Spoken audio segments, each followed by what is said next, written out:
Aquarius, sit still for a moment before we begin, because I want you to feel this the way I'm feeling it right now, not as an idea, but as a presence that has walked quietly into the room where I'm working.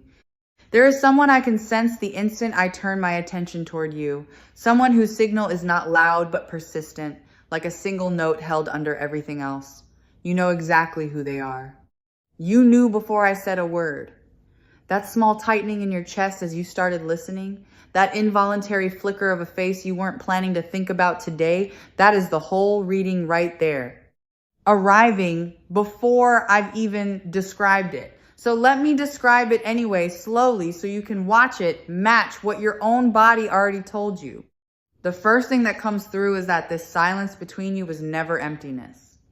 That's the mistake most people make when someone stops reaching out. They read the quiet as a closed door, a final answer, a verdict delivered without words. But what I feel around this particular person is not a door that's shut. It's a breath that has been held for far too long. There is enormous pressure inside that stillness, the kind of pressure that builds precisely because nothing is being released. If this connection had truly ended, you would not still feel the weight of it the way you do. Endings are light once they're real. This is heavy, and heavy means unfinished. I want to correct something you've been telling yourself about why the communication stopped, because I don't think the story you've been carrying is the true one.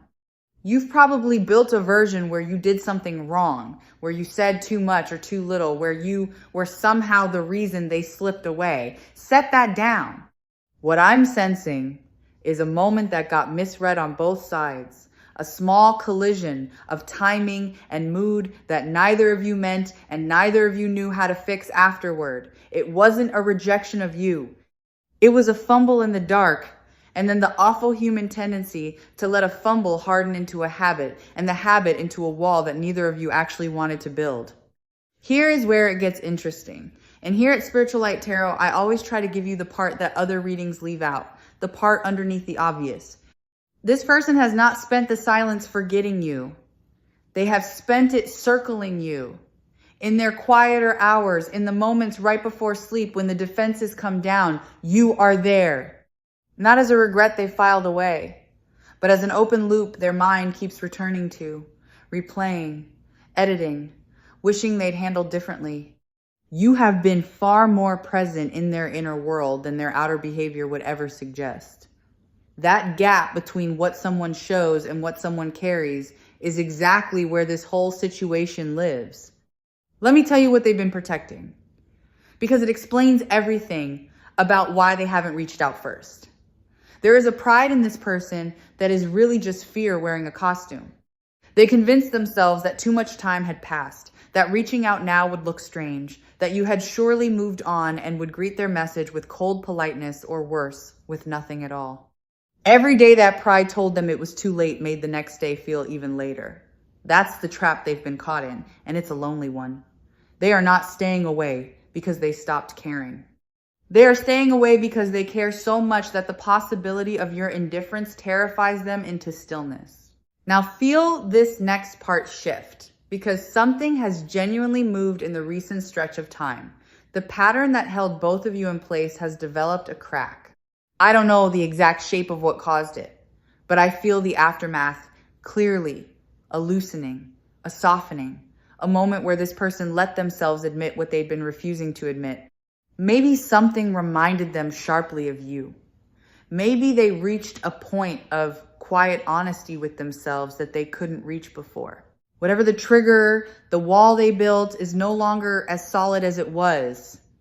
There are gaps in it now. Light is getting through, and light always finds its way toward the thing it's been reaching for. You should know how they've been keeping tabs on you, because you may have felt it without being able to name it. It's rarely direct. It comes through the edges, a lingering on something connected to you, a question asked to a mutual thread of your life that was really a question about you underneath, a habit of noticing anything that carries your echo.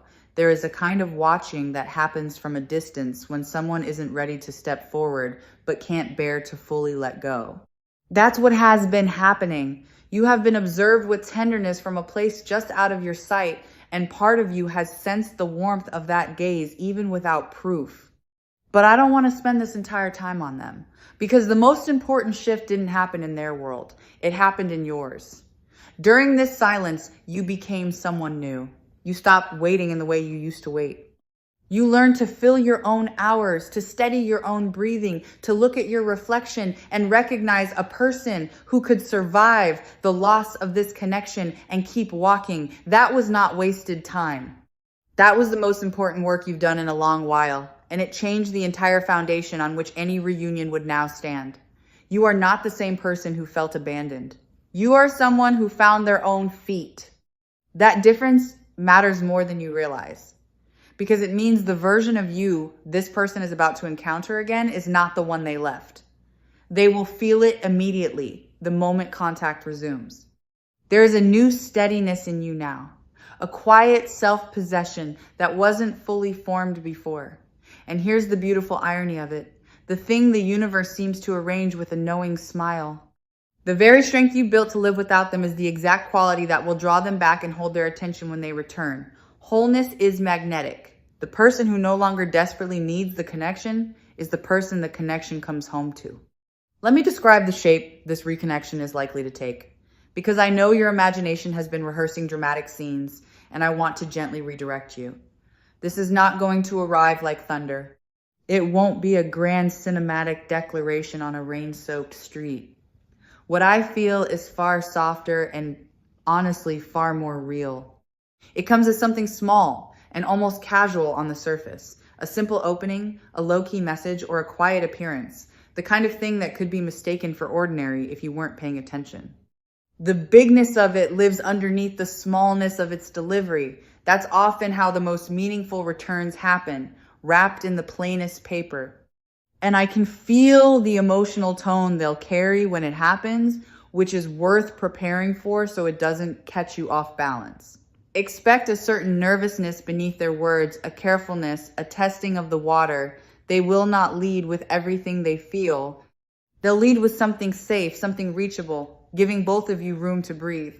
Underneath that caution, though, is a hope so tender it can barely look at itself directly. Read the caution as care. The tentativeness isn't weakness or disinterest. It's the sound of someone who understands exactly how much this matters and is frightened of doing it wrong. There is an unfinished sentence hanging in the air between the two of you, and I feel it wanting to complete itself.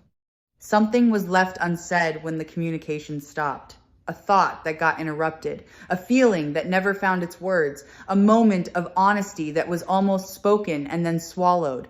That unspoken thing has been sitting there this whole time like a note held without resolution. And part of the pull you feel toward each other is simply the natural desire of an incomplete thing to become complete. When you reconnect, that sentence will finally get to finish itself, and there is real relief waiting on the other side of it. Now I need to talk to you about how to receive this, because how you show up will shape everything that follows.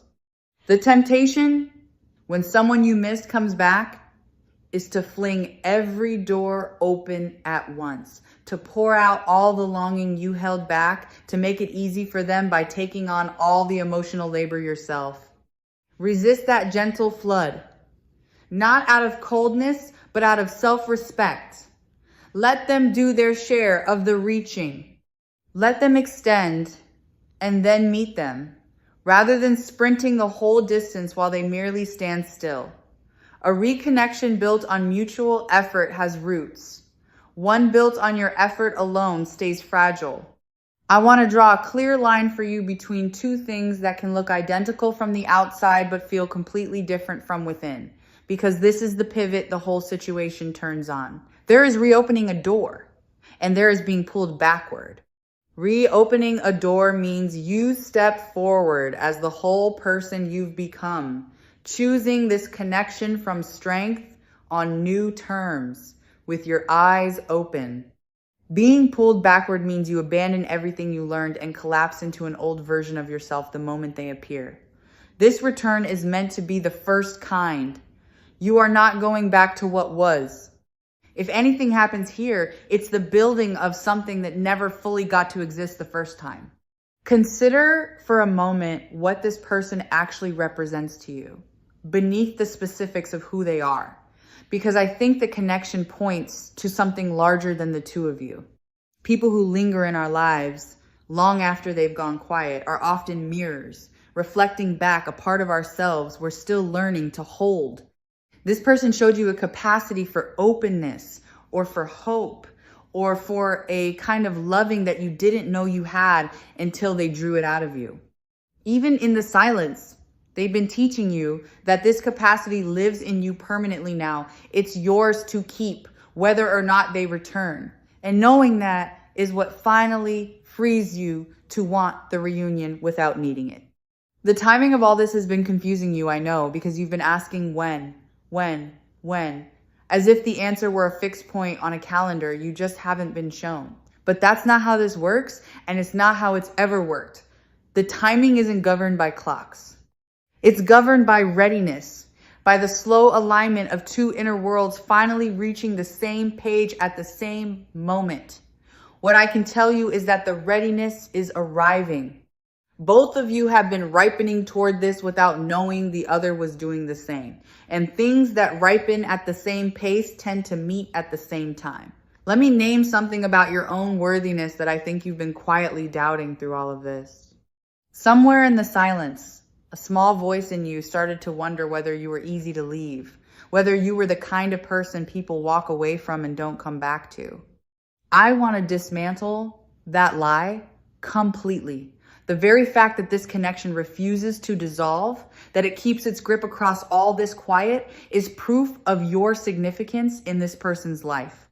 You are not forgettable. You are not disposable.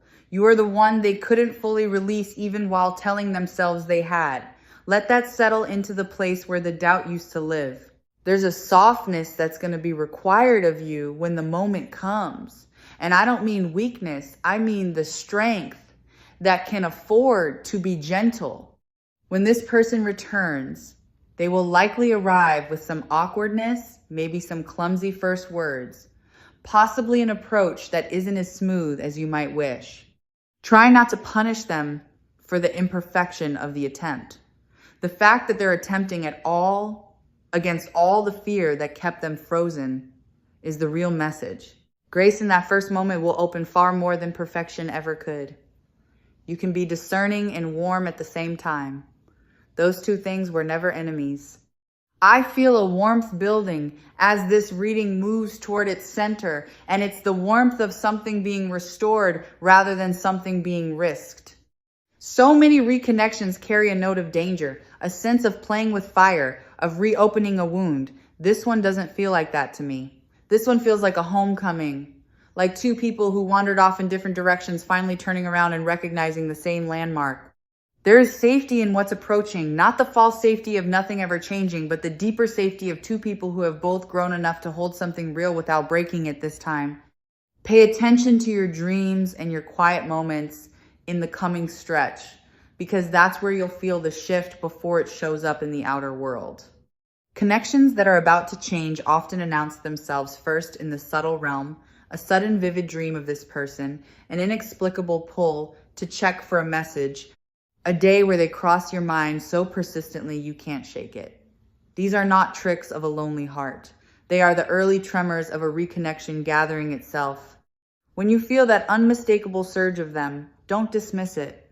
Something on their end is stirring in the same instant, reaching across the same invisible distance toward you. I keep coming back to the quality of this person's caring, because I want you to trust it even before they prove it. What I sense is not casual.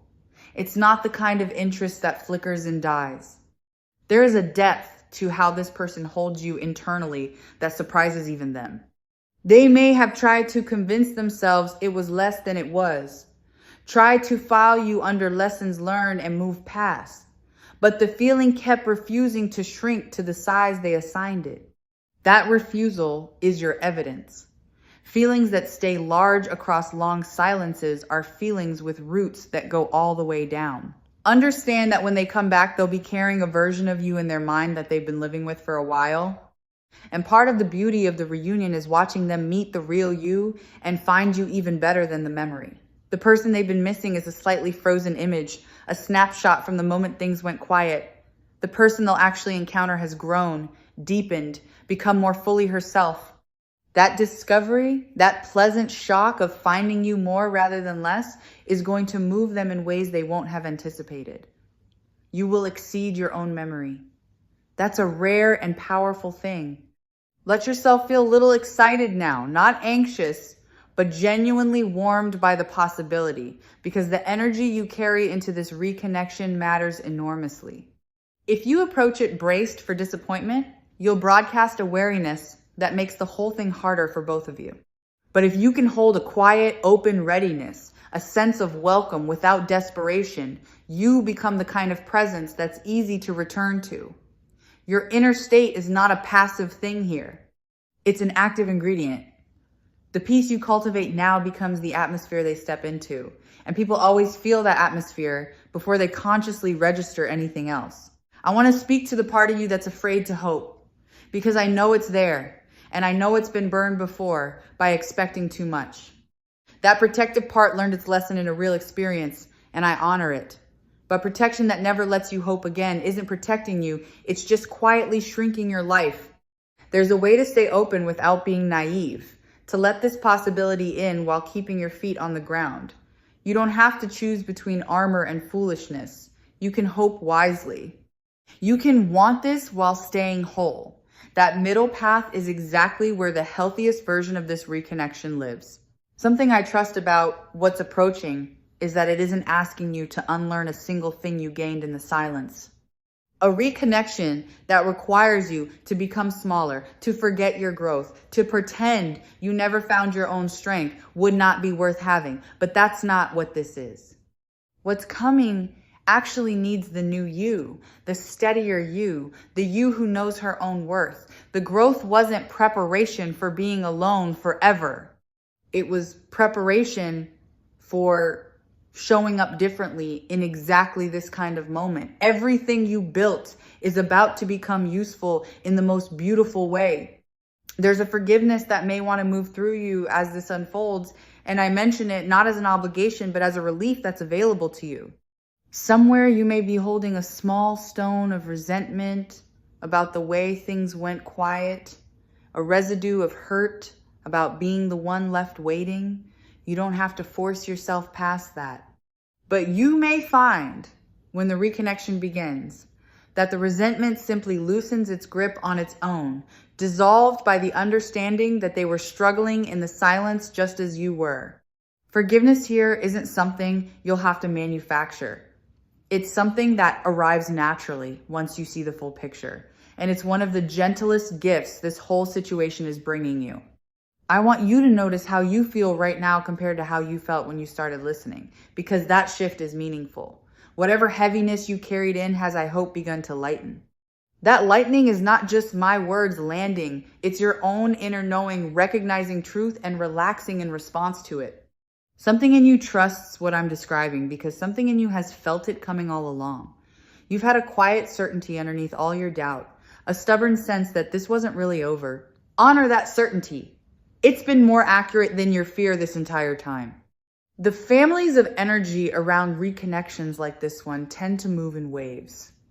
And I want you to be patient with the rhythm rather than demanding a single decisive event. It may not all resolve in one perfect conversation. It might come in stages. A first tentative contact, then a pause, then a deepening, then another pause, then a genuine opening. Don't read the pauses as failure. They're part of how two careful hearts rebuild trust, testing each step before putting their full weight on it. The pauses aren't them losing interest. They're both of you making sure the ground can hold what you're about to place on it. For those of you who found your way to this reading feeling like the connection you're thinking about is smaller or less certain than what I'm describing, I want to reassure you that the same principles apply at every scale. Whether this is a great love or a meaningful friendship or something you can't quite categorize, the truth holds. Silence is not the same as ending. Distance is not the same as indifference. And the pull you feel is real information, not just longing dressed up as intuition. Trust the pull. It's pointing at something that's pointing back at you. Everything I sense here at Spiritual Light Tarot keeps confirming that this thread between you was never actually cut, only stretched. Let me offer you a way to hold this waiting period so it doesn't hollow you out, because there is going to be a little more waiting, and how you spend it matters. Don't sit by the door watching for their arrival. Live your full life. Pour into the things that light you up. Keep building the self you've been building. Paradoxically, the more absorbed you are in your own blossoming, the faster and more naturally this reconnection tends to arrive. Watched pots and watched phones behave the same way. Turn your gaze toward your own life and let them find you mid-stride, radiant and busy and beautifully occupied. That's the version of you that draws people home. I feel this person's respect for you, and I don't think you fully appreciated how much they hold you in high regard. It's easy when someone goes quiet to assume their silence is a statement about your value. But this person actually looks up to you in ways they may never have fully expressed. They admire something in you, a quality of spirit, a way you move through the world, a light you carry that they found rare. That admiration didn't vanish in the silence. If anything, distance sharpened it, the way you only realize the brightness of a lamp once you've spent time in a dimmer room. When they come back, some of what they'll be reaching for is that light of yours they've missed. There's a maturity in how this is going to unfold that I find genuinely reassuring, and it's a sign that both of you have grown. This won't be a repeat of whatever pattern caused the original break. Both of you carry the memory of how it went quiet, and neither of you wants to repeat it. That shared awareness becomes a kind of protection, a mutual carefulness that guides the reconnection along a wiser path. You're not walking blindly back into old dynamics. You're walking forward with the wisdom the silence taught you both. And connections rebuilt with that kind of awareness tend to be sturdier than they ever were before the break. I want to acknowledge the courage it takes to even entertain this possibility. Because hoping is brave.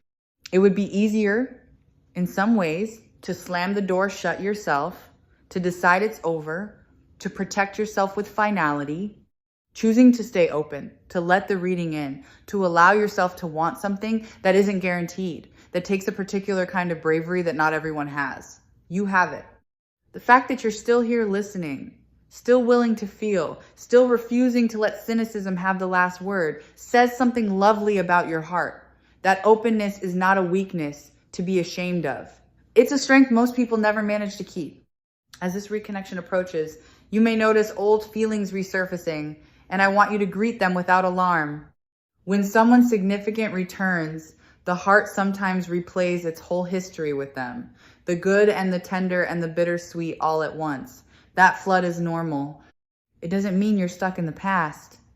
It means your heart is doing its housekeeping, sorting through what it kept, deciding what to carry forward. Let the feelings come and let them pass through you. You don't have to act on every wave. Just witness them and trust that you'll arrive at the other side of the flood clearer about what you actually want. Here's a truth I keep circling back to because it's the quiet center of this whole reading. This reconnection is ultimately not happening to you. It's happening with you and through you. And partly because of the energy you've been holding. You are not a passive recipient waiting to be chosen. You are a co-author of what's unfolding. And your inner shifts have been rippling outward this entire time, reaching the very person you've been thinking about. The longing you felt was never one directional. It was a conversation happening in a language deeper than words. And both of you have been speaking it.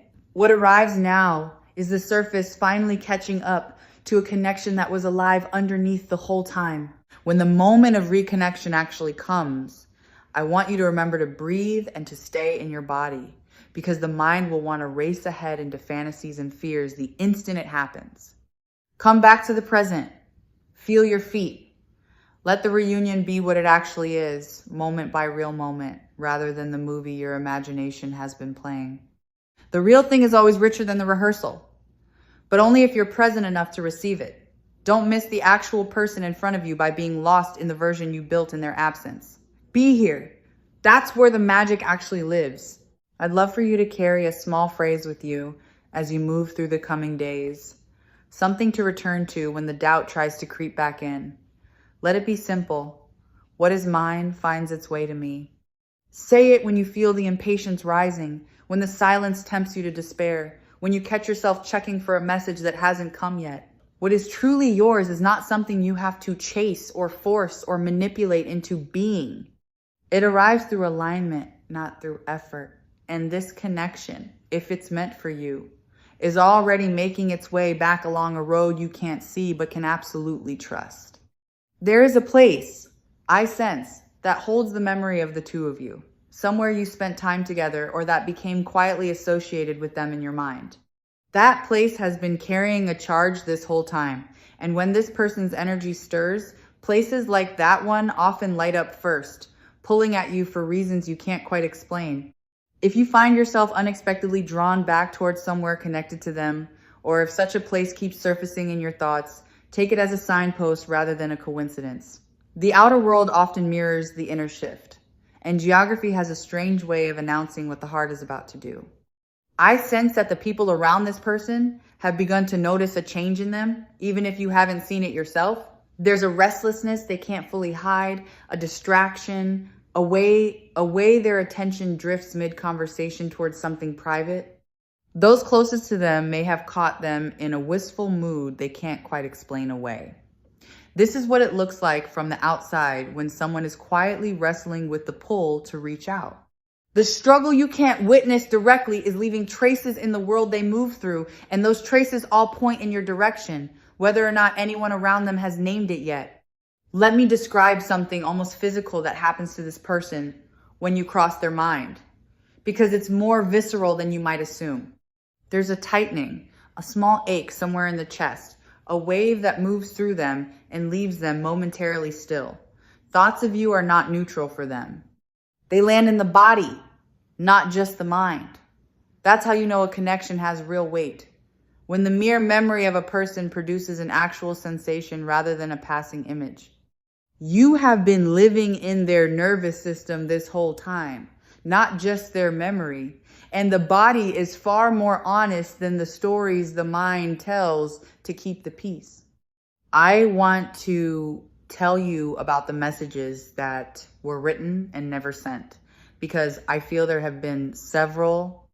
This person has begun to reach out to you more than once in the privacy of their own thoughts, has composed words, has come right up to the edge of pressing send, and then pulled back at the last moment. Those unsent messages are not nothing. They are rehearsals. Each one brings them closer to the version they'll finally have the courage to actually deliver. The attempts you never saw were real attempts, and they mean the impulse to reconnect has been alive and active, gathering strength with every draft that didn't quite make it out into the open. Understand that this person's return isn't a step backward into the past, even though it might feel that way at first glance. It's more like two separate timelines finally converging. You've been living your life growing along your own path, and they've been living theirs growing along a parallel one. What's approaching is not a rewind to who you both used to be. It's the meeting point of who you've each become. A fresh convergence of two people who happen to share a history, but are arriving at this reunion as updated versions of themselves. Think of it less as reopening an old chapter and more as two roads that split long ago, quietly curving back toward the same destination. There's a protectiveness in this person that surprises me, a quiet instinct to shield you, to make sure you're okay, that has persisted through all the silence. Even while staying away, some part of them has kept a watchful eye on your well-being, has felt a flicker of concern when they imagined you struggling, has wanted good things for you, even from a distance. This isn't the energy of someone who dismissed you. It's the energy of someone who never stopped caring what happens to you. That protective thread is one of the strongest signals I'm picking up, and it's one of the surest signs that what stands between you is love in some form, not indifference. You'll want to know how to tell whether their return is genuine or just a passing impulse, and I want to give you something solid to hold. Genuine reconnection has a consistency to it. It follows through. It shows up again after the first contact rather than vanishing back into silence. A passing impulse flares and fades. What I feel around this situation has the quality of the first kind, a return with staying power, a person who has done enough inner work to actually sustain the reconnection rather than sparking it and retreating. Watch for the follow through, and I believe you'll find it there, steadier than you dared to expect. To make room for what's arriving, you may need to release the specific story you've been telling about how this should look. The mind builds detailed expectations, exact scripts of who says what and when and how the reunion should feel. Those scripts, however comforting, can actually get in the way because reality rarely matches the rehearsal. And if you're clutching the script too tightly, you might miss the real thing when it shows up wearing a different outfit than you imagined. Loosen your grip on the how. Stay clear on what you want at the level of feeling and let the universe handle the delivery details. It tends to be more creative than we are. There's a gift you're going to be able to give this person when they return, and it's the very thing they've been quietly starving for. It's the experience of being truly seen. Somewhere along the way, this person has felt unseen, misunderstood, reduced to a version of themselves that isn't the whole truth. What you offered them in the connection you shared was the rare feeling of being genuinely perceived and accepted. That's a large part of what they've been missing without being able to name it. When you meet again, your capacity to see them clearly, to recognize who they really are underneath their defenses, will land like water on dry ground. You have something they can't easily find elsewhere. If it feels right to you, I'd invite you to do something quiet and simple in the coming days. A small practice that costs nothing and can shift a great deal. In a still moment, bring this person to mind, and rather than sending longing or worry in their direction, send them a wave of peace. Wish them well, sincerely, with no agenda attached. Release the grip of needing anything from them just for that moment and offer genuine goodwill instead. This does something subtle and powerful. It clears the channel between you of the static of desperation, and a clear channel is far easier for someone to travel back along than one crowded with anxious reaching.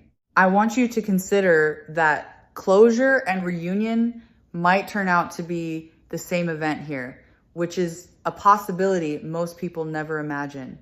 You may have been thinking you need one or the other, either the door reopening or a clean sense of completion so you can move on.